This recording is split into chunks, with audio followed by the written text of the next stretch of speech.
से उपसाद त्यक्तदेह पुनर्जन्म इति मामिति अर्जुन। ये अर्जुन जो मेरा आविर्भाव तथा कर्मों को दिव्य प्रकृति को जानता है, वह इस शरीर छोड़ने के बाद इस भौतिक संसार में पुनर्जन्म नहीं लेता, अभी तो मेरे सनातन धाम को प्राप्त होता है। ये केवल मान लेना है, पंडित होना जरूरत नहीं है। कृष्ण क्लियर बता दिए, केवल केवल मान लेना है। जो मनुष्य भगवान का आविर्भाव के सत्य को समझ लेता है, वह इस भगवान से मुक्त हो जाता है और इस शरीर छोड़ते ही वह तुरंत भगवत धाम लौट जाता है। भगवबंधन से जीव की ऐसी मुक्ति सरल नहीं है। ये भक्ति जगत से मुक्ति इतना सरल है क्या? लेकिन यह मान लेने से मुक्ति हो जाता है। निविषयवादी तथा जोगीजान पर्याप्त कष्ट तथा अनेक अनेक जन्म के बाद मुक्ति प्राप्त है। इतने बार भी उन्हें मुक्ति भगवान की निराकार ब्रह्म जी, इतना ज्ञानी लोग इतना कष्ट करने के बाद जो मुक्ति मिलते हैं वो भी निविषय ब्रह्म में विलीन हो जाते हैं और भगवान की बात मान लिए भगवान के पास चले जाते हैं। भगवान के शरीर की दिव्य प्रकृति तथा उनके कार्यकाल समझने मात्र से भक्त इस शरीर को उन अंत होने पर भगवत धाम चले जाते हैं। तो पूर्ववत कितना अच्छा तुलना है, कितना बहुत बहुत बड़े ज्ञानी व्यक्ति है, हजार हजार लाखों लाखों तपस्या करने बाद निर्विशेष ब्रह्म विलीन हो जाते हैं और यहाँ पर भगवान की बात मानने से भगवत धाम चले जाते हैं।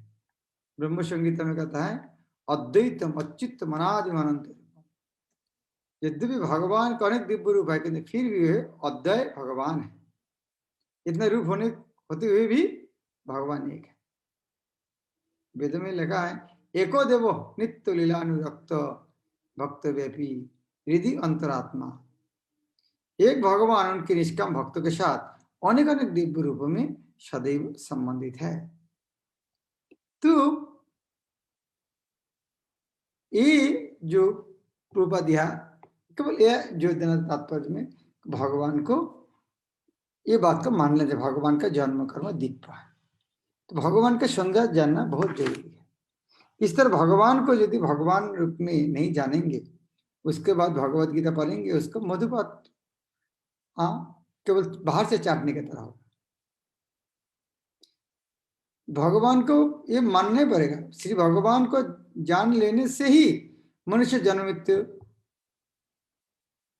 मृत्यु से मुक्ति की पूर्ण अवस्था प्राप्त कर सकता है। इस सिद्धि को प्राप्त करने के अन्य कोई विकल्प नहीं है। श्वेताश्वतर उपनिषद में कहता है इसके साथ दूसरा कोई विकल्प ही नहीं है।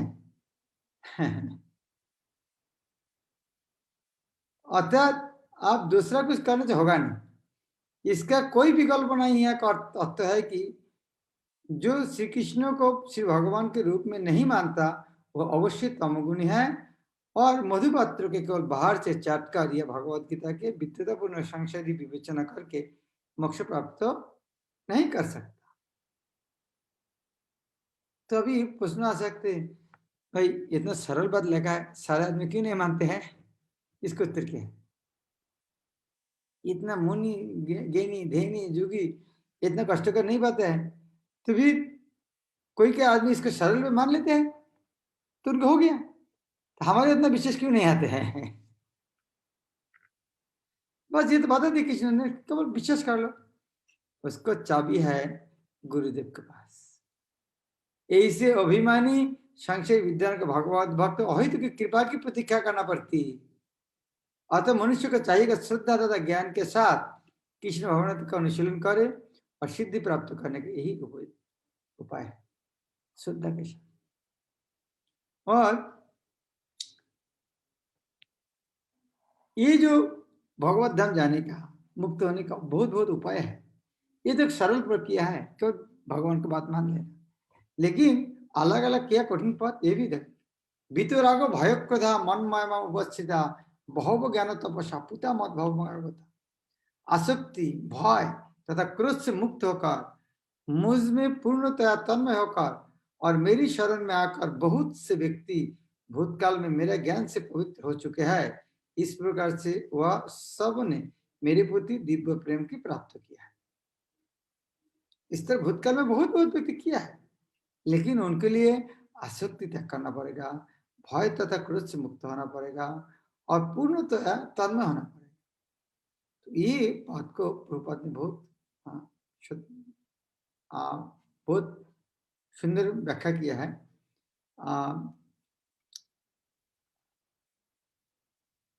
यह जो निराकारवादी कितना दुर्भागा है, क्यों आदमी निराकारवादी होता है, क्यों नास्तिक होता है? हाँ, ये तो हम तो जानते नहीं, और वैज्ञानिक रूप में जानना चाहिए आदमी क्यों निराकारवादी होता है, क्यों नास्तिक होते हैं। ये प्रभुपाद हर एक शब्द ध्यान में देखना। जैसे कि पहले कहा जा चुका है, विषय में आसक्त व्यक्ति के लिए परम सत्य के स्वरूप को समझ पाना अत्यंत कठिन है। हाँ, इसीलिए गान में क्या लगता है, विषय सारिया कवे शुद्ध हवे मन, कवे हम हेरिबो श्री वृंदावन।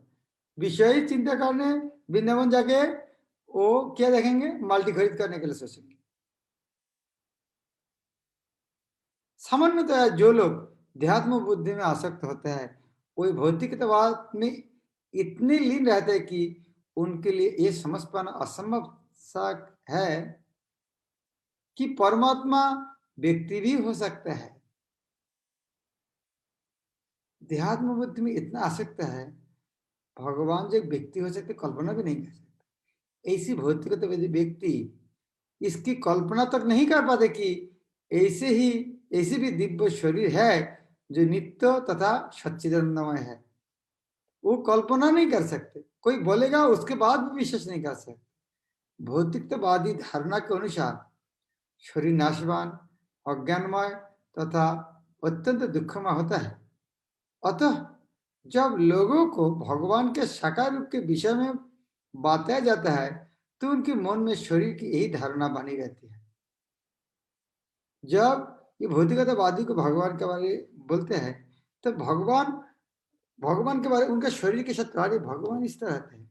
हम जिस तरह हम टॉयलेट, खाना बनने का टॉयलेट जाना पड़ता है, कोरोना का डर है, ये भगवान का जो शरीर होगा तो फिर उनको भी कोरोना का डरना पड़ेगा। फिर तो उन्होंने उनका शरीर हिसाब से दूसरा को सोचते हैं, क्योंकि इतना भौतिकतावादी ग्रस्त है, उनके पर जो कुछ होगा ये कल्पना भी नहीं कर सकते। ऐसे भौतिकतावादी पुरुष के लिए विराट भौतिक जगत का स्वरूप ही परम तत्व है।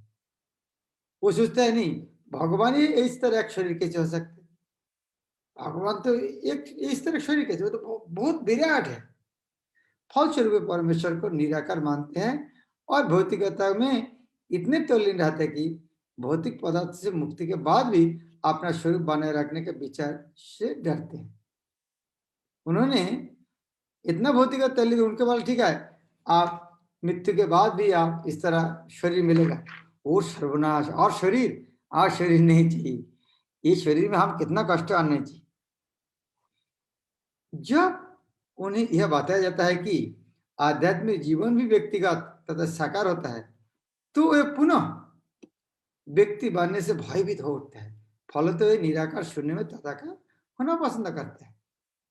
सामान्यतः वे जीवों की तुलना समुद्र के बुलबुलों से करते हैं, जो टूटने पर समुद्र में ही लीन हो जाते हैं। ये उन्होंने जीवात्मा को इस तरह उदाहरण दिया, जिस तरह समुद्र बुलबुला है, टूट जाता है, उसके बाद समुद्र विलीन हो जाता है। तो उन्होंने इस तरह उदाहरण देते हैं। इसका मायावादी के तत्व को बोले घटपटिया दर्शन। घट, मिट्टी का घट और पट, तो घट और पट के अंदर आकाश है, तो पट और घट को टूट देगा तो घट का अंदर जो आकाश और जो आकाश पूरे एक ही आकाश बन जाएगा, घटाकाश पटाकाश। तो इस तरह हमारे शरीर का नाश कर देगा, हमारे भीतर में जो ब्रह्म परमेश्वर एक हो जाएगा। तो ये मतवाद को घटपटिया मतवाद, मायावादी मत। पृथक व्यक्तित्व से रहित आध्यात्मिक जीवन की यह चरम सिद्धि है।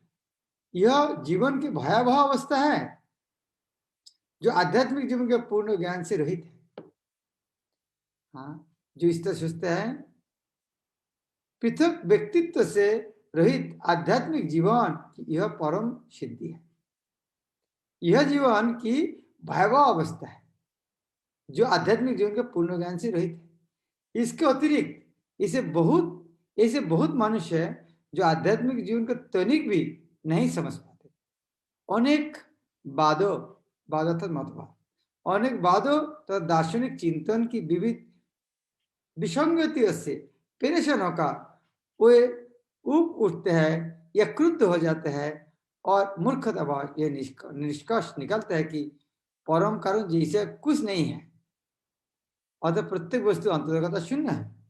ऐसे लोग जीवन की रुग्ण अवस्था में होते हैं। ये बीमारी है। कुछ लोग भौतिकता में इतने आसक्त रहते हैं कि वे आध्यात्मिक जीवन की और कोई ध्यान नहीं देते, और कुछ लोग तो निराशा वश सभी प्रकार आध्यात्मिक चिंतन के क्रुद्ध होकर प्रत्येक वस्तु पर अविश्वास करने लगते, और इस अंतिम कोटि के लोग किसी न किसी मादक वस्तु का सहारा लेते हैं और उनके मोति विभ्रम को कभी कभी आध्यात्मिक दृष्टि मान लेना चाहते हैं। मनुष्य को भौतिक जगत के प्रति आसक्ति की 3 अवस्था से छुटकारा पाना होता है। तो यहाँ से 3 प्रकार बीमार है।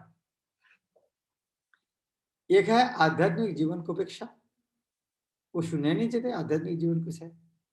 दूसरा आध्यात्मिक साकार रूप का भाई, वो सर्वनाश, फिर एक शरीर लेना, वो शरीर में फिर तो इससे बीमारी होगा, फिर मृत्यु होगा, वो आध्यात्मिक साकार रूप का। तीसरा है जीवन का हताशा से उत्पन्न शून्यवाद की कल्पना। जीवन की तीनों अवस्थाओं से छुटकारा पाने के लिए प्रामाणिक गुरु का निर्देशन में भगवान की शरण ग्रहण करना और भक्तिमय जीवन के नियम तथा विधि विधान के पालन करना आवश्यक है। भक्तिमय जीवन की अंतिम अवस्था भाव या दिव्य ऐश्वर्य प्रेम कहलाता है। यह अवस्था से जीवन का चरम जो प्रेम तक पहुंच सकता। ये जो आगे जो श्लोक है भक्ति रसमृत सिंधु में, ये श्लोक मेरा तो लगे बहुत भक्तों का याद है, नहीं होगा तो ये जरूर याद करना ही है, इसका कोई माप नहीं है। क्योंकि हम यहाँ आया है भक्ति में आगे बढ़ने के लिए। यदि आप एक जगह से दूसरा जगह जाएंगे तो रास्ता जानना चाहिए कि नहीं? जीपीएस देखने से कौन सा रास्ता किया।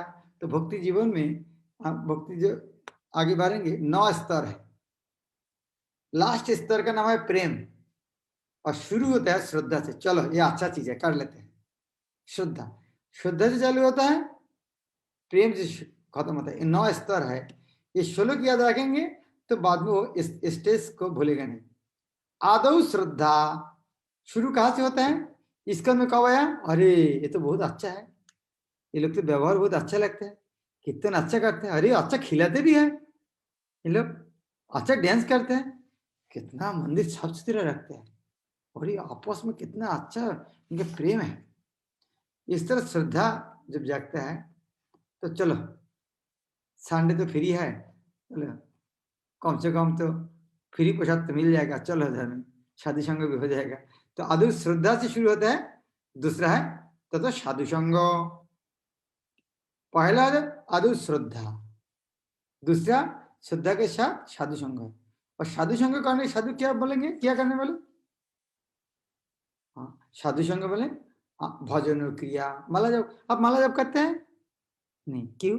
चलो अच्छे कर लेना, आज रामनवमी है, अच्छे चालू कर देना। तो साधु के साथ मिलने से साधु क्या बोलते हैं? भजन क्रिया। और भजन क्रिया चालू करने से क्या होता है? अनर्थ निवृत्ति। जो फालतू चीज में जो आसक्ति है, चाय का इच्छा छूट जाते हैं, मछली अंडा मुर्गा खाने का, हाँ वो इच्छा छूट जाते हैं, जितना बद अभ्यास है, हाँ बुरा आदत है, सब छूट जाते। अनर्थ जितना से भौतिक जगत इंद्र तृप्ति करने के लालच है, सब छूट जाते हैं। तो श्रद्धा, साधु संग, भजन किया, उसके बाद अनर्थ निवृत्ति, तत्व निष्ठा। तब से निष्ठा आता, वाह अच्छा लग रहा है, चलो हर संडे जाएंगे, तो निष्ठा आ जाता है। निष्ठा में उसके बाद अच्छे निष्ठा से नहीं, हम रोज छाना होकर जाना ही पड़ेगा। तो निष्ठा के बाद रुचि आता है, नहीं जाएगा हमको अच्छा नहीं लगता। दूसरा जगह से इस्कन मंदिर में अच्छा लगता है, वो रुचि आते हैं। और रुचि के बाद ऐसे आसक्ति, इतना आसक्ति नहीं हमको कुछ सामने में कुछ काम करने का बोलना, हमको तो जाना है आसक्ति आ जाती है। और आसक्ति के बाद आते हैं, उसके बाद ये भगवान के प्रति हम तो क्या देखते हैं, आदौ श्रद्धा, शुद्ध श्रद्धा, श्रद्धा के साधु संग, साधु भजन करने हरि नाम करने बोलेंगे, उसे अनर्थ निवृत्त होता है, भगवान को निष्ठा आता है, उसके बाद रुचि आता है, उसके बाद आसक्ति आता है, आसक्ति भाव आता है, और भाव के बाद आता है प्रेम, ये लास्ट है। आदौ श्रद्धा ततो साधु संग अथवा भजन क्रिया ततो अनर्थ निवृत्ति सात ततो निष्ठा रुचि ततः अथाशक्ति ततो भाव ततः प्रेम बुदंचति साधकानाम अयम प्रेम प्रादुर्भावित भवेत क्रम। इस तरह साधक का क्रम उन्नति होता है भक्ति। प्रेम अवस्था में भक्त भगवान के दिव्य प्रेम भक्ति में निरंतर लीन रहता है।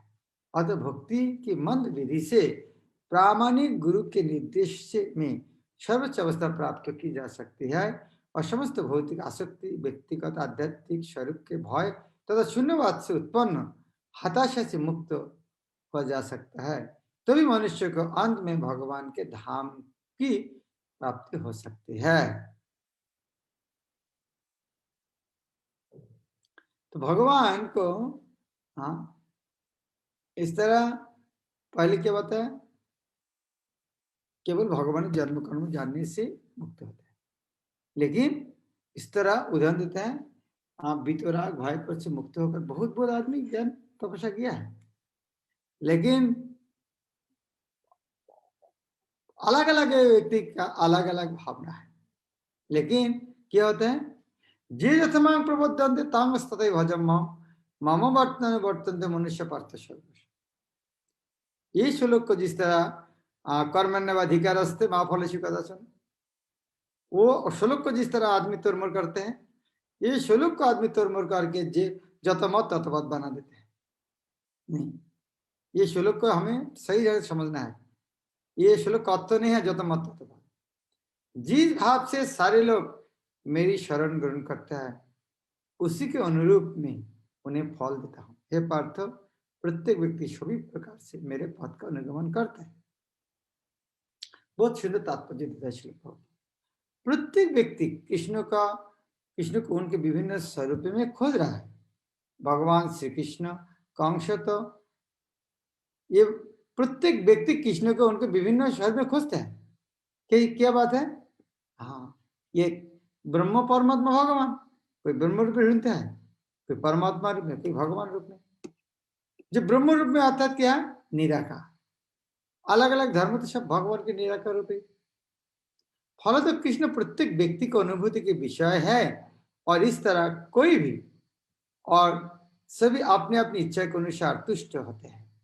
दिव्य जगत में भी कृष्ण अपने शुद्ध भक्त के साथ दिव्य भाव से विनिमय करते हैं, जिस तरह के भक्त उन्होंने चाहते हैं। कोई एक भक्त कृष्ण को परम स्वामी के रूप में चाहता है, दूसरा सखा, तीसरा अपने पुत्र, और चौथे के प्रेमी रूप में। कृष्ण सभी भक्तों का समान रूप से उनके प्रेम के प्रकार के अनुसार फल देते हैं। भौतिक जगत में भी ऐसी विनिमय की अनुभूति होती है, और वे विभिन्न प्रकार के भक्तों के अनुसार भगवान द्वारा स्वभाव से विनिमय की जाती है। शुद्ध भक्त यहाँ पर और दिव्य धाम में भी कृष्ण का सानिध्य प्राप्त करते हैं और भगवान की साकार सेवा कर सकते हैं। इस तरह वे उनके प्रेम भक्ति का दिव्य आनंद प्राप्त करते हैं। किंतु जो निर्विशेषवादी है और जो जीवात्मा के अस्तित्व को मिटाकर आध्यात्मिक आत्मघात का आत्महत्या करना चाहते हैं, कृष्ण उनके भी अपने तेज में लीन करके उनकी सहायता करते हैं। ऐसे निर्विशेषवादी सच्चिदानंद भगवान को स्वीकार नहीं करते, फल तो वही अपने व्यक्तित्व को मिटाकर भगवान के दिव्य सगुण भक्ति के आनंद को प्राप्त नहीं करते। उनमें से कुछ जो निर्विशेषवादी सत्ता में दृढ़तापूर्वक स्थित नहीं हो पाते, वो अपने कार्य करने की सुप्त इच्छा को प्रदर्शित करने के लिए इस भौतिक क्षेत्र में वापस आते हैं। उन्हें वैकुंठ लोक में प्रवेश करने नहीं दिया जाता, किंतु उन्हें भौतिक लोक में कार्य करने का अवसर प्रदान किया जाता है। जो सकाम कर्मी है, भगवान उन्हें योगेश्वर के रूप में उनके कर्मों का वांछित फल देते हैं। जो योगी है और जोग शक्ति की खोज में रहता है, उन्होंने जोग शक्ति प्रदान करता है। दूसरे शब्द में प्रत्येक व्यक्ति की सफलता भगवान की कृपा पर आश्रित रहते हैं और समस्त प्रकार की आध्यात्मिक विधिया एक ही पद में सफलता का विभिन्न कुटिया है। अतः जब कोई कृष्ण भगवान नाम के सर्वोच्च सिद्धि तक नहीं पहुंच जाता, तब तक सारे प्रयास संपूर्ण अपूर्ण रहते हैं। जैसे कि श्रीमद् भागवत में कहा गया है, अकामो सर्वकम व मोक्षकम उदारदी तीव्र भक्ति जोगनो जोजित पुरुष। ये भागवत का बहुत विख्यात श्लोक है। यह भगवान ये श्लोक बोलने के पहले ये श्लोक बोलने के पहले भगवान के बारे में बोलने के लिए ये श्लोक के पहले बनाना है, आदमी खुद के कामना वासना के लिए अलग अलग कामना से अलग अलग देव देवी की पूजा करते हैं। कौन कामना वासना के लिए कौन देव देवी के पास जाना पड़ेगा, सब विस्तृत वर्णन है। उसके बाद आते हैं आपको अकाम, आपको हृदय में कोई कामना नहीं, आपको हृदय में सारे पूरा कामना है और आपका हृदय में मुख्य कामना है। कोई भी हो सकता है, आप कोई भी स्तर में रहो, अकाम सर्वकाम नहीं तो मोक्ष काम, कोई भी स्तर हो। यदि लेकिन आप यदि बुद्धिमान होंगे तब क्या करना चाहिए, तीव्र भक्ति जो है ना जजत पुरुष। आप अकामी हो सकते, सर्वकामी हो सकते, मोक्षकामी हो सकते, लेकिन यदि बुद्धिमान होगा तो तीव्र भक्ति जो है कृष्ण का भक्ति करना। मनुष्य चाहे निष्काम हो या फल का इच्छुक हो या मुक्ति का इच्छुक हो, क्यों ना हो, उसे पूरे सामर्थ्य से भगवान की सेवा करनी चाहिए, जिससे उसे पूर्ण सिद्धि प्राप्त हो सके, जिसका पर्यवसान कृष्ण भगवान में होता है। तो भगवान यह कहता है क्या जे यथामान प्रबद्धन्ते। तो भी प्रश्न आ सकते हैं, जैसे देवता का पूजा करो भगवान ने देता है क्या? देवता भगवान तो अलग है। तो भगवान बोले सब मेरे पास में जाते हैं, तो देवता का जो पूजा करे, हम तो कृष्ण के पास गए नहीं। हम देवता के पास इंद्र देव का पूजा किया, पानी मिला, हमारे अनाज हुआ, हम तो कृष्ण के पास गए नहीं, सब कृष्ण के पास से लेके दिया है। लेकिन जब कृष्ण के पास से देते हैं तो इन लोग के पास क्यों जाते हैं, इंडिया क्यों जाते हैं? कांखन तो कर्मणांग सिद्धि जजंती है, क्षिप्रं ही मनुष्य लगे सिद्धि होती कर्म। कांख तो कर्मणांग सिद्धि, कांख तो चाहते हैं, कांखा आकांक्षा। इस संसार में मनुष्य सकाम कर्म की सिद्धि चाहते हैं, फल स्वरूप कोई देवता की पूजा करते हैं। निस्संदेह इस संसार में मनुष्य को सकाम कर्म का फल शीघ्र प्राप्त होता है जरूर, इस तरह नहीं भक्ति का फल जल्दी नहीं होता है। इस यह कृष्ण क्या कहता है, इस संसार मनुष्य सकाम कर्म की सिद्धि चाहते हैं और देवता की पूजा करते हैं। निस्संदेह इस संसार में मनुष्य को सकाम कर्म के फल शीघ्र प्राप्त होते हैं। इस जगत के देवताओं के विषय में भ्रांत धारणा है और विद्युत्ता का दंभ करने वाले अल्पज्ञ मनुष्य देवता को परमेश्वर के विभिन्न रूप माने बैठते हैं। वस्तुतः देवता ईश्वर के विभिन्न रूप नहीं होते, किंतु वही ईश्वर के विभिन्न अंश है। अष्टम इस्कन में आया इसलिए समझ गया, लेकिन इस्कन में आने के पहले सबके समान समझते हैं। यह प्रभुपाद देवता और भगवान को अंदर फर्क समझाया। ये देवता एक जीव है, शास्त्र में नित्य नित्यानाम चेतनश्चेतना नाम। देवता और जीव सारे नित्य है, भगवान भी नित्य है, लेकिन नित्य नित्य नाम चेतनश्चेतनम। हम जीवात्मा देवता भी चेतन है, लेकिन सारे चेतन है, भगवान है परम चेतन। मनुष्य देवता नित्य है, लेकिन कृष्ण परम नित्य है। ईश्वर परम कृष्ण, कृष्ण ही एकमात्र परमेश्वर है और देव देवी को इस भौतिक जगत का प्रबंधक करने के लिए शक्ति प्रदान करते। तो शास्त्र में ये भी कहता है, हाँ, यदि नारायण को और विष्णु को यदि शिव ब्रह्मा के साथ एक साथ तुलना करेंगे, उसको पाषंड दिखाता है। जो व्यक्ति ईश्वर तथा देवता को एक स्तर पर सोचता है वो नास्तिक के पाषंड कहलाता है। जस्तु नारायण देवम, क्या श्लोक है? जस्तु नारायण देवम समत्तेन विख्यात सपाषंडी भवद्रु। हाँ, जस्तु नारायण देवम ब्रह्म रुद्रादि दैवती समत्तेन विख्यात सपाषंडी भवद्रु। यदि नारायण को ब्रह्मा शिव के साथ तुलना देगा तो उसको पाषंडी कहते हैं। यह तक कि ब्रह्मा तथा शिव जी से बड़े बड़े देवता भी परमेश्वर की क्षमता नहीं कर सकते। शास्त्र भागवत में यही लिखा है, शिवी विरिंचिरुतम, शिव विरिंची ब्रह्मा वो भी प्रणाम करते हैं कृष्ण। तो भी आश्चर्य की बात यह है कि अनेक मूर्ख लोग मनुष्य को नेता की, ये तो कि ठीक शिव ब्रह्मा को पूजा करता ठीक है, लेकिन कोई आदमी को नेता बना के पूजा करता है। हाँ, यह देवता पद इस संसार में शक्तिशाली मनुष्य देवता के लिए आया है, लेकिन नारायण विष्णु या कृष्ण जैसे भगवान इस संसार के नहीं है। वे भौतिक सृष्टि से जजंती यह देवता, यह एक अच्छा शब्द है। कांखन तो कर्मणांकित जगत इहो देवता, इहो शब्द अर्थ क्या है? ये भौतिक जगत का देवता है लोग, इहो देवता, ये देवता लोग ये भौतिक जगत का, कृष्ण जगत का नहीं। कितने स्पष्ट शब्द कहा थी कृष्ण, कांखन तो कर्मणांकित जजंती इहो देवता। ये जो हम देवता पूजा करते हैं ये देवता लोग भौतिक जगत का है, भगवत धाम का नहीं।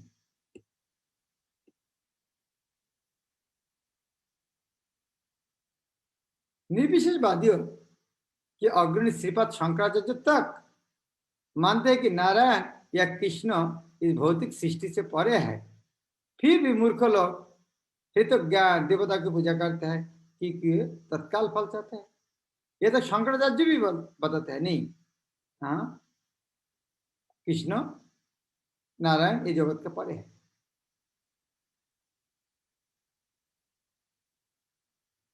क्यों देवता की पूजा करते हैं? उसी तत्काल क्षणिक लाभ के लिए किसी तुच्छ देवता की पूजा करने की आवश्यकता अब तो, लेकिन भक्तों के नहीं जरूरत होते हैं।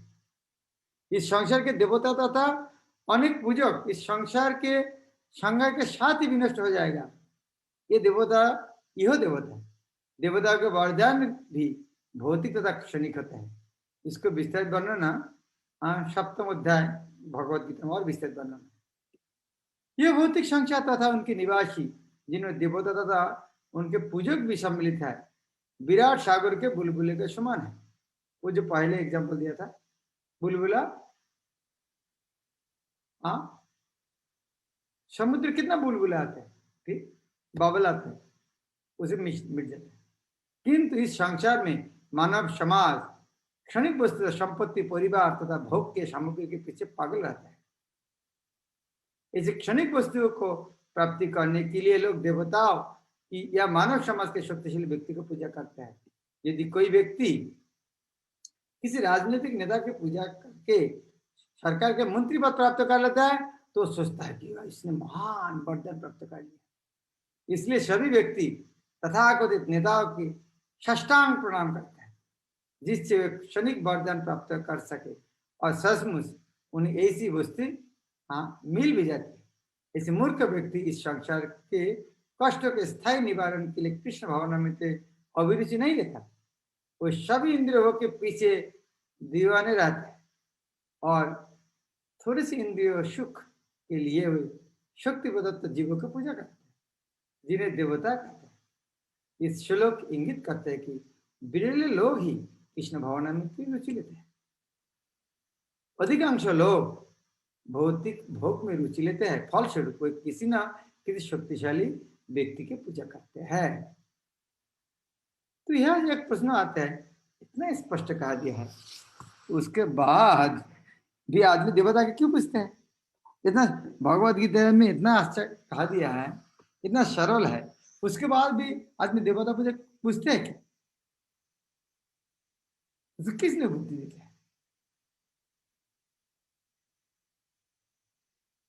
इस तरह वो जो प्रश्न आ सकते, कांखन तो कर्मणांकित, वो आकांक्षा क्यों करते हैं?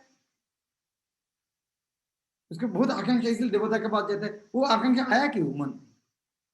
उनकी इस तरह बुद्धि क्यों नहीं थी, हम भगवत भक्ति करके भगवत धाम जाए, उनकी बुद्धि क्यों नहीं आती? उसके उत्तर है, ये अलग अलग गुण के प्रभाव है। भगवान इसको उत्तर कर ले, ये भौतिक जगत में 3 प्रकार गुण से जगत बने हैं, अलग अलग गुण के कारण अलग अलग मनोभाव होते हैं, वो मनोभाव के पीछे आदमी भागते हैं। लेकिन वहां से कैसे उद्धार हो सकते, उसके भी वर्णन है। हरे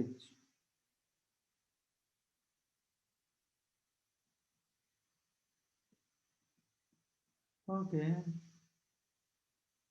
श्याम का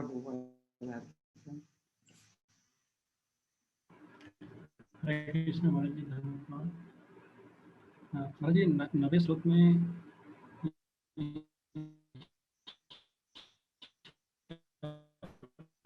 जो है वैदिक वाक्य तत्वमसि में आया है आध्यात्मिक आपका आत्मघात, आध्यात्मिक आत्म। हरे कृष्ण महाराज जी, अभी पहले से बताइए। पहला महाराज जी वैदिक वाक्य तत्वमसि और एक है आध्यात्मिक आत्मघात। ये तत्वमसि शब्द जो वेद में है, ये निर्विषयवादी इसको लोग गलत समझते हैं। हाँ, तत् 3 शब्द, तत् तम असी, तत् अर्थात वह, इसी तरह ओम तत्सात, तत् अर्थात वो ब्रह्म वस्तु भगवान के बोल रहा है, तत् अर्थात वही व्यक्ति कौन, भगवान। तत् तम, और ये तत् अर्थात भगवान, तम अर्थात तुम, ओसी अर्थात हो, तो तुम भगवान हो। तो ये मायावादी से तुम भगवान हो, वास्तव में तत् अर्थात ब्रह्म वस्तु, और तुम ओसी, तुम ब्रह्म वस्तु है। तुम ये बोलना चाहता है वेद, तुम ब्रह्म है, तुम जड़, ये तुम जड़ शरीर नहीं है, तुम आत्मा है, तुम ब्रह्म वस्तु, यह है तत्वमसि शब्द का अर्थ। लेकिन अल्प बुद्धि संपन्न लोग सोचते हैं नहीं, ये तो तत्व में तुम ही भगवान है। तो यदि कोई इस तरह सोचता मैं भगवान हूं, इस तरह अर्थ भगवान निर्विशेष, इसका एक प्रकार आध्यात्मिक आत्महत्या है। क्योंकि भगवत भक्ति आध्यात्मिक अर्थ क्या है, भगवान के पास जाके भगवान की सेवा करना। तो भगवान के पास सेवा नहीं करके भगवान कॉम्पिटिटर बनना एक बार आध्यात्मिक आत्महत्या नहीं। इसीलिए ये तत्वमसि शब्द को गलत व्याख्या करके वो निर्विशेषवादी लोग आध्यात्मिक आत्महत्या। और एक विचार में देख सकते, इस तरह निर्विशेषवादी यदि निर्विशेष को ध्यान करके निर्विशेष ब्रह्म भी जाएगा, वो जाके करोड़ करोड़ साल वह निर्विशेष ब्रह्म में ही रहेंगे, ना भगवान को वो दर्शन कर पाएगा, ना कोई सेवा कर पाएगा, ना इधर में आके भी भौतिक जगत दुख कष्ट भोग करके फिर भगवत भक्ति करके जाए, वो भी चांस नहीं है उनका। यदि नरक में जाता था दुख कष्ट भोग करके आता था, फिर इस्कॉन के भक्तों के साथ मिलकर फिर भगवत जाता था। लेकिन निर्विशेष ब्रह्म जाने के बाद वो आधार में करोड़ करोड़ साल सोते रहेगा, ना इधर उधर बस। तो आध्यात्मिक जीवन किया उनको पता करने का समय नहीं, और क्या समझने का कोई टाइम ही नहीं, मौका भी नहीं मिले। तो इसीलिए उसको कहते आध्यात्मिक आत्मा। क्लियर? थैंक यू सो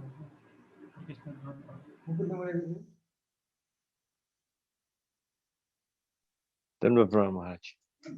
महाराज ऊपर एक श्लोक में था कि जन्म कर्म च में दिव्यम एवं यो वेत्ति तत्वता तक्त्वा देवम पुनर्जन्म नाइति।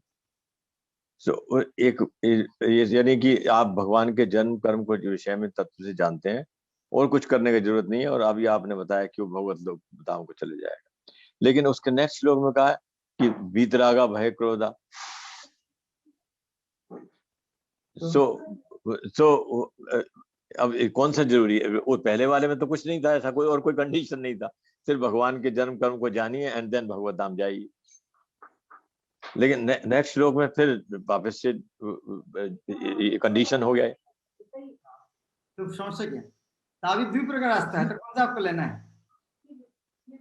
तो ये यू मीन टू से दूसरा वाला दूसरी प्रकार की आस्था है, हाँ, जो कि ज्ञानी बहुत ज्ञान तपस्या, ज्ञान तपस्या जो करना चाहते हैं उनके लिए ठीक है। बहुत ज्ञान तपस्या, बहुत ज्ञानी तपस्या इस तरह किया है, वो बहुत कठिन बात है। ठीक है महाराज, थैंक यू। पहले वाले में आसान है भगवान के क्योंकि वो आप दूसरा अपने आप हो जाएगा, which means like once you know तत्वता then everything will happen by itself. Thank you so much.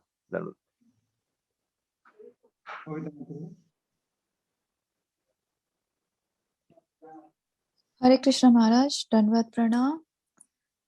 महाराज मेरा प्रश्न ये है, जैसे इसमें भक्ति रसामृत सिंधु का जो श्लोक है, आदो श्रद्धा और साधु संग भजन क्रिया, उसके बाद अनर्थ निवृत्ति बताई है। अनर्थ निवृत्ति के बाद निष्ठा और रुचि, निष्ठा और रुचि तो पहले ही आ जाती है ना महाराज। अनर्थ निवृत्ति तो बोलते कि बहुत लंबा पीरियड होता है, ये अनर्थ निवृत्ति है जो हमारा सबसे अधिक टाइम लेती है, और अगर वो खत्म हो जाता है तो उसके बाद फिर भाव और प्रेम आता है। तो हमेशा ऐसे ही समझा, तो अभी कैसे समझे इसको? नहीं, अनर्थ निवृत्ति होने के बाद ही निष्ठा आता है। अनर्थ जब रहेगा कैसे निष्ठा कैसे आ सकते? निष्ठा अर्थ क्या है? भगवान को भक्ति करने निष्ठा, और अनर्थ शब्द अर्थ क्या है? भौतिक जगत का भोग करने की इच्छा। तो जब भौतिक भोग करने तब कैसे निष्ठा आ सकते हैं? नहीं महाराज, भोग करने की इच्छा वो तो एक अलग है, पर हमारे अंदर जैसे अनेकों अनर्थ हैं जो हम अभी प्रयास कर रहे हैं तो भी नहीं निकल पा रहे हैं, तो कहते हैं कि भगवान की कृपा से निकलते हैं। और एट प्रेजेंट तो हमारी निष्ठा तो पूर्ण है, भगवान पे रुचि भी बहुत है, तभी हम नहीं, निष्ठा बहुत नहीं, रुचि बहुत नहीं, इसीलिए तो अनर्थ जब तक वो होगा नहीं, कहाँ निष्ठा है?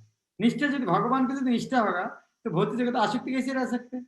आपको 100% काम करना है, तो 50% इंद्रिय भोग करना चाहता है, 50% कृष्ण को सेवा करना चाहते हैं, लेकिन निष्ठा बोलते हैं।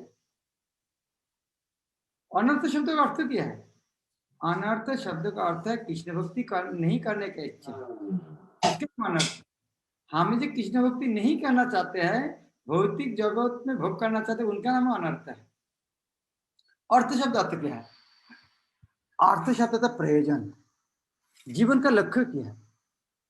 जीवन का अंतिम लक्ष्य कृष्ण प्रेम, उसके वो अर्थ है। जो नहीं जानते हैं, जो कृष्ण भक्ति नहीं करके भौतिक जगत को भोग करना चाहते हैं, उसके कहते अनर्थ। अनर्थ अभी अनर्थ और निष्ठा मान लीजिए, ये मिलके 100 भाग, यदि अनर्थ 99 चले जाए, 99 है, एक भाग चलेगी तो एक भाग निष्ठा आएगा, तो अनर्थ 5% चले गया, 95 है तो 5% निष्ठा आएगा, तो 50% अनर्थ चले गया तो 50% निष्ठा है, तो 75% अनर्थ चले गया तो 25 है तो 75% निष्ठा आ गई। तो इस तरह था, जितना पूर्व दिख जाएंगे उतना पश्चिम में पीछे भागेगा। क्लियर? नहीं, मुझे ऐसे लगता है कि अभी भौतिक भोग तो जैसे हमारी कोई करने की इच्छा नहीं रहती, जैसे पूरा समय हम भगवान तो नहीं है। नहीं, अनर्थ तो बहुत है हमारे अंदर, ऐसे कितनी गंदगी भरी पड़ी है, ऐसे अभी भी ऐसे फील होता है। फिर अनर्थ भरी है, तो अनर्थ किसके कहता है? फिर अब अनर्थ किसको मानते हैं? अनर्थ जैसे हमारे अंदर द्वेष, राग, क्रोध, भय, ये सब है, ये सब अनर्थ ही हुए ना महाराज। हाँ, तो ये यदि निष्ठा होगा तो ये होना चाहिए। यदि निष्ठा होगा, जिसको भगवान निष्ठा है उनको होना चाहिए कैसे? जी महाराज, नहीं होना चाहिए। समझा। ये समझना चाहिए अनर्थ अनिष्ट जितना अनर्थ ये, और एक बार समझने के लिए कोशिश कीजिए। हमें बौद्ध जीव 100% अनर्थ से भरा हुआ है। हम्म, ये हमारे स्वरूप है। साधु जी महाराज। संघ में भजन क्रिया शुरू होने से अनर्थ धीरे धीरे कम होना शुरू होते हैं। मान लीजिए 5% चले गया है, तो अब हमारे जो 5% चले जाने के 5% आया है, तो भगवान की सेवा करने की इच्छा, उसका नाम निष्ठा। जब वो तो अनर्थ कमते कमते 50% चले गया, बहुत आया, उनका नाम है रुचि। तो इस तरह अनर्थ कमते कमते 90% चले गया, केवल 10% है, तो उनका नाम है आसक्ति। 10% केवल है, बाकी 10% है, 90% भक्ति करने की इच्छा हो रहा है, तो उनका नाम है आसक्ति। तो इसे कमते कमते 90 जब 100% चले गया है और एक भी नहीं, तब उनका नाम भाव। क्लियर? या महाराज, गॉट इट। मतलब वही अब समझ में आ गया, थोड़ा अगर निष्ठा या रुचि हम फील करते तो थोड़े अनर्थ कम हुए, इसीलिए वो हम फील कर रहे हैं। हाँ, समझ। निष्ठा अर्थ ही नहीं है, फिर क्लियर करना सबको। निष्ठा अर्थ ही नहीं है पूरा अनर्थ चले गया, थोड़ा जी नहीं, महाराज। थोड़ा अनर्थ चले गया, उसका नाम निष्ठा। ज्यादा अनर्थ आधा चले गया, उनका नाम रुचि। मैक्सिमम चले गया, उसका नाम आसक्ति। संपूर्ण चले गया, उनका नाम भाव। भाव। और जब कोई गिरेगा नहीं, उनका नाम प्रेम।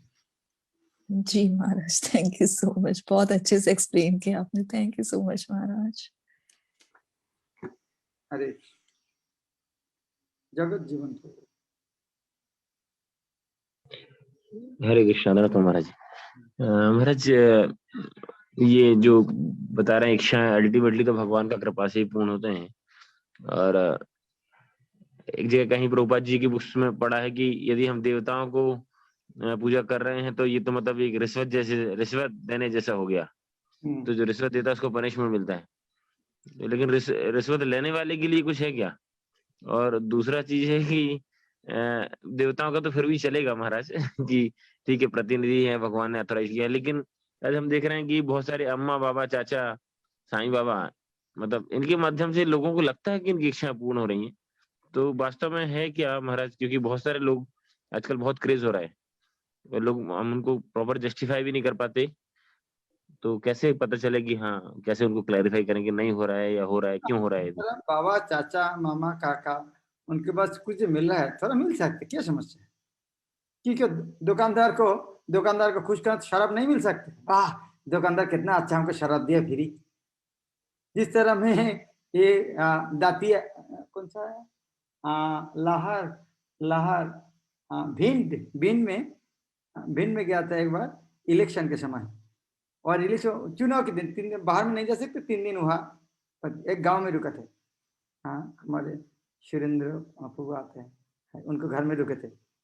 तो हमें जहाँ रुके थे वो पास में स्कूल में चुनाव हो रहा था, और जो वोट देने के लिए आया सबको एक एक बोतल मिला। ये पार्टी हमारा कितना अच्छा है, सब एक एक बोतल देते हैं सबको बोतल दिए, जो वोट दोगे एक बोतल मिल जाएगा, तो पार्टी कितना अच्छा है। तो इस तरह दादा काका मामा उन्होंने जो चीज देते हैं उस तरह बोतलें देते हैं, दुनिया का बहुत ज्यादा भोग करने के लिए देते हैं, तो वो तो बोतलें पीते हैं मिलते हैं, लेकिन वो चाहिए क्या हाँ, इसीलिए वो गांव का आदमी पूरे वही चाहते हैं, वाह हमें एक वोट देगा तो एक बोतल मिल जाएगा, बस। वो समझते नहीं जीवन, एक वोट का कितना मूल्य है, एक बोतल, बस महाराज, लेकिन मतलब ये है कि अथॉराइज्ड एजेंट तो केवल देवता ही है, मतलब बोल सकते हैं यदि भगवान का, फिर इनको अथॉरिटी है क्या? मतलब कैसे? हम तो देवताओं की पूजा भी मना करते हैं कि नहीं करना चाहिए, तो उसके बाद भी यहाँ पे जल्दी पूरी हो रही है लोगों की इच्छाएं, तो इसलिए लोग ज्यादा मतलब भाग रहे हैं। साईं बाबा के बहुत फॉलोअर बन रहे हैं जैसे आजकल, तो are they are really authorised with the Vedic scriptures, और how they are fulfilling the desires? मतलब स्टिल लाइक नॉट कंफ्यूज्ड। देखो कोई सेम बातें हैं। अब दुकानदार के पास जाओगे, 5 रुपया लेके एक सिगरेट दो, देगा बच्चे को, और मामी के पास बोले सिगरेट दो, मामी क्या देगा, थप्पड़ लगाएगा। तो भौतिक जो इनको बहुत क्षमता है, अब जाओगे कुछ तो देगा। लेकिन बुद्धिमान व्यक्ति क्या करेंगे, मामी के पास जाएगा, दुकानदार के पास जाएगा सिगरेट पीने के लिए? नहीं, पिछली बार मामी के पास मांगा था और थप्पड़ लगाया था, दुकानदार के पास गया था, दुकानदार तो मुझको सिगरेट दिया, तो आगे मामी के पास नहीं जाऊंगा, मैं दुकानदार के पास जाऊंगा। इतना तो बुद्धि होना चाहिए भाई, जीवन में पिता माता अच्छा है कि दुकानदार अच्छा है, इतना तो बुद्धि होना चाहिए। अभी दादा मामा काका पास जो जा रहा है उसके मिल रहा है, तो जीवन का लक्ष्य क्या है? वो जीवन का लक्ष्य इंद्रिय तृप्ति से कुछ है नहीं, तो उनके बारे में क्या कहा जाए? जिस तरह मान लीजिए वो वोट में शराब पीने के लिए एक बोतल, केवल एक वोट दे रहे, एक बोतल शराब पीने के लिए, क्या कह सकते हो? बुद्धि कितना है? एक वोट दे रहे, एक बोतल शराब के लिए। अरे लोग बाबा के पास जाते हैं, क्या क्यों जाता है? इंद्र तृप्ति, हमको गाड़ी दो भाई, तो क्या भक्त हो जाता है क्या? भक्त शुरू न धनम न जनम, वो तो चाहते ही नहीं कभी। लेकिन महाराज हमारा ये कि जो आदमी सिगरेट चाहता है, ये तो हम बोलते हैं मम्मी से ही लेने का सिगरेट, मतलब अकाम सर्व काम हो अकाम सर्व काम हो हम बता रहे हैं, हम बोले कि सिगरेट लेना है तो भी मम्मी से लेने का, मिठाई हाँ, लेने का तो मम्मी से। मम्मी के पास जाओगे इस तरह सिगरेट पिलाएगा, कोई भी जीवन सिगरेट नहीं चाह मांगोगे। तो चैतन्य चरितमृत में लिखा है, आमा भजे आमा भजे विषय मांगे सही बार मुक्त है। भगवान बोलते हैं मेरा भजन करते हैं, भौतिक जगत भोग सुख भोग मांगते हैं, लेकिन लेकिन मैं तो जानता हूं वो जौहर मांग रहा है, मैं जौहर क्यों दूंगा? इसीलिए मैं उनको भौतिक सुख नहीं देकर मेरा चरणामृत देकर उनका भोग वासना भुला दूंगा। आमी मूर्ख, सॉरी आमी विज्ञ এই মূর্খে বিষয় কেন দিব, সচরণামৃত দিয়া বিষয় ভুলাই। आमा भजे मागे विषय सु, यही बड़ा मूर्ख, इस तरह बोले। ये भौतिक जगत को भगवान बोलते हैं मुझको भजन कर रहा है और विषय भोग कर रहा है, कितना बड़ा मूर्ख है। लेकिन वो तो मूर्ख है, लेकिन आमी विज्ञ यही मूर्ख विषय केन देव, क्यों विषय देंगे? सचरणामृत दिया विषय भूले, मैं चरणामृत बुलाकर मेरा उनको विषय भुला दूंगा।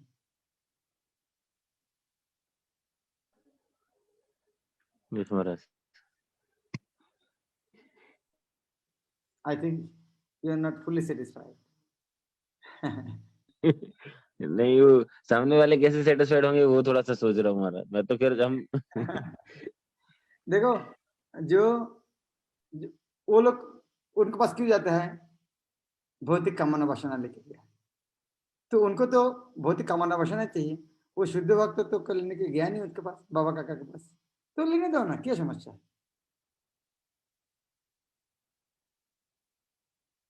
जो पूर्वत के बदले जगत चीटर और चीटित भरा है, वो गया है इस भौतिक कामना वासना लेकर गया है, तो उनको, लेकिन हाँ सिद्ध भक्त की क्षमता उनका कामना वासना के परिवर्तित कर सकते।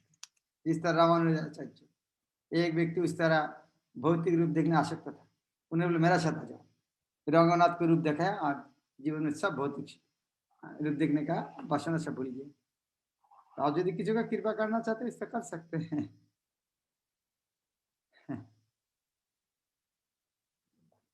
हरे कृष्ण, रामानुज कृष्ण को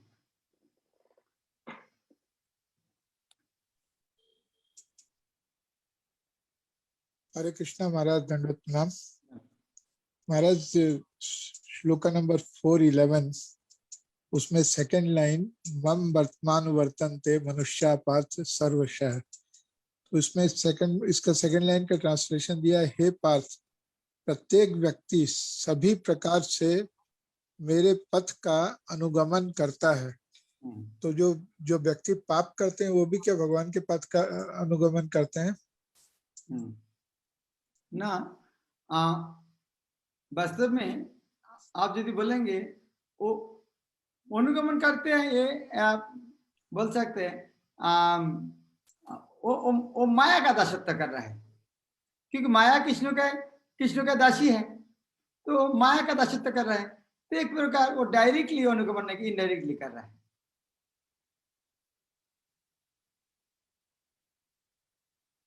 आप कुछ व्याख्या देना चाहते हैं रामानुज कृष्ण को? Thank you Maharaj, got it. Hare Krishna, दंडवत।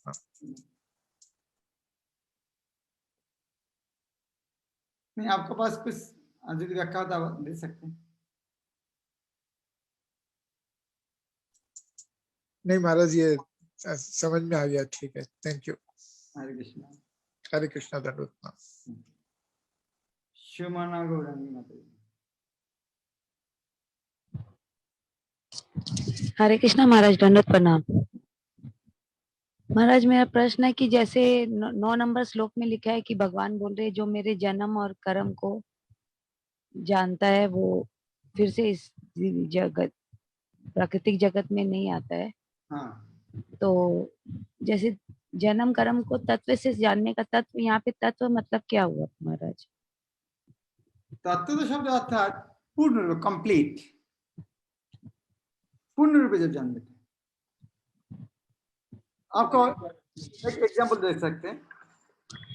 आप मान लीजिए आप गरीब आदमी हैं, भीख मांगे खाते हैं, लेकिन आपको घर में पत्थर पड़ा है,